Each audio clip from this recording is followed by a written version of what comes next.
Hello guys, welcome to my YouTube channel. तो आज हम लोग देखेंगे स्पीच राइटिंग का टॉपिक, जो 9th, 10th, 11th और 12th के लिए बहुत ही ज़्यादा यूज़फुल वीडियो होने वाला है आज का। तो चलो स्टार्ट करते हैं। तो स्पीच राइटिंग स्टार्ट करने से पहले कुछ इंपॉर्टेंट टॉपिक्स है जो हमें देखने पड़ेंगे, जो इंपॉर्टेंट पॉइंट्स हैं वो आपको मैं एक्सप्लेन कर देती हूँ। उसके बाद हम लोग स्पीच राइटिंग देखेंगे। सबसे पहले तो use the key points to write the speech. तो ये है कुछ की पॉइंट्स जिनको कंसिडर करके हम लोग अपनी स्पीच लिखेंगे। 2 to 3 paragraphs, that is 80 to 90 words. तो हमारी जो स्पीच राइटिंग होगी वो 2 से 3 पैराग्राफ्स में होनी चाहिए एटलीस्ट, या आप 4 पैराग्राफ्स भी कर सकते हो। और मैं आपको बोलूँगी कि एटलीस्ट 2 पेजेस लिखो, क्योंकि आजकल एग्ज़ाम में टीचर्स जो है वो क्वांटिटी ज़्यादा डिमांड करते हैं और उसके बेसिस पर मार्क्स मिलते हैं। तो एटलीस्ट आप 2 पेजेस फिल करके लिख देना, और 2 से 3 पैराग्राफ्स बहुत है, या आप 4 भी लिख सकते हो, ठीक है। उसके बाद एडवांटेजेस एंड डिसएडवांटेजेस, जो भी टॉपिक आपको दिया है उसके रिलेटेड एडवांटेजेस और डिसएडवांटेजेस आपको अपने स्पीच में इंक्लूड करना है। Then is title. टाइटल तो बहुत ही ज़्यादा इंपॉर्टेंट है। टाइटल जो भी है वो आपको बोल्ड लेटर्स में ऊपर टाइटल लिखना है, एंड देन आपको स्पीच स्टार्ट करनी है।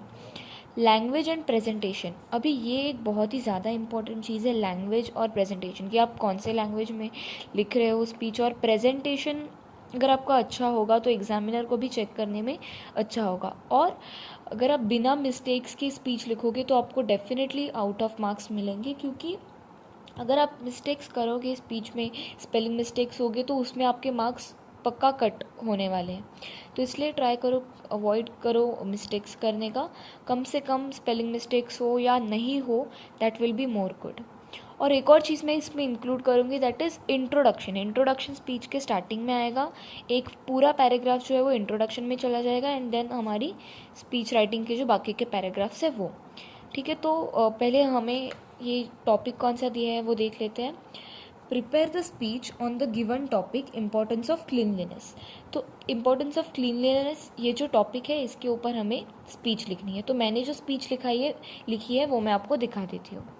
सो ये है हमारी स्पीच राइटिंग, ये है हमारा title, that is importance of cleanliness. अभी जैसे मैंने आपको बोला था, टाइटल आपको थोड़ा बोल्ड और क्लियर लिखना है, ताकि एग्जामिनर को समझ में आए कि किसके रिलेटेड आपने स्पीच लिखी है, और एकदम प्रेजेंटेशन भी आपका अच्छा हो। तो ये मैंने टाइटल लिख दिया, इम्पोर्टेंस ऑफ क्लीनलीनेस, और यहाँ से मैंने अपनी स्पीच स्टार्ट की है। तो बहुत लोग क्या करते हैं, सबसे पहले इंट्रोडक्शन लिख लेते हैं, बट मैंने इंट्रोडक्शन के पहले एक लाइन ऐड की है, वो मैं आपको दिखा देती हूँ। In the words of the great John Wesley, cleanliness is next to godliness. तो ये जो लाइन है क्लीनलीनेस के रिलेटेड, वो कहा गया है जॉन वेस्ली के थ्रू। तो ये मैंने इंट्रोडक्शन के पहले ऐड किया है, ठीक है। इससे जो स्पीच है वो थोड़ी सी एक्स्ट्रा ऑर्डिनरी लगती है। अभी मैंने स्टार्ट किया है इंट्रोडक्शन से। Good morning respected principal, teachers and my dear friends. Today I Mukul Mahima stand before you all to highlight the importance of cleanliness. Cleanliness is the state or quality of being clean or being kept clean.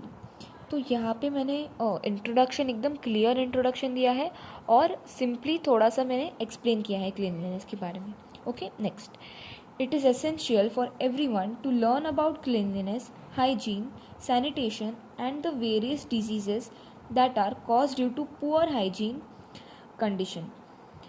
On the other hand, not maintaining personal hygiene leads to lot of skin problems. The habits learned at young age embedded into one's personality.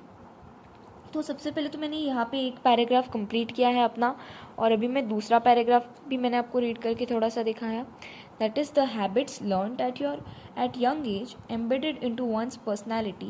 Even if we inculcate certain habits like washing hands before meals, regular brushing and bathing from young age, we are not bothered about keeping public places clean. For this, on 2nd October 2014, the Indian Prime Minister launched a nation-wide cleanliness campaign, Swachh Bharat, to provide sanitation facilities to every family, including toilets, solid and liquid waste disposal system, village cleanliness and safe and adequate drinking water supply.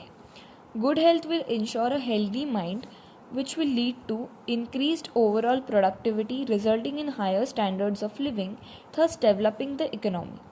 It will boost India's international image, thus a clean environment is a green environment with less people failing it. Last में जो मैंने line लिखी है वो है cleanliness hence it is defined to be the emblem of purity of mind. Thank you. So ये ऐसे मैंने अपनी स्पीच जो है वो एंड की है. जैसे मैंने बोला था एकदम क्लियर कट मैंने स्पीच में एक्सप्लेन किया है कि आपको कैसे लिखना है और टॉपिक एक्सप्लेन किया है बहुत अच्छे से. So this is our speech. तो अगर आपको ये वीडियो पसंद आया हो तो लाइक शेयर सब्सक्राइब करना बिल्कुल मत भूलिएगा. और नेक्स्ट वीडियो आपको कौन सा चाहिए वो कमेंट्स में ज़रूर बताना. Thank you.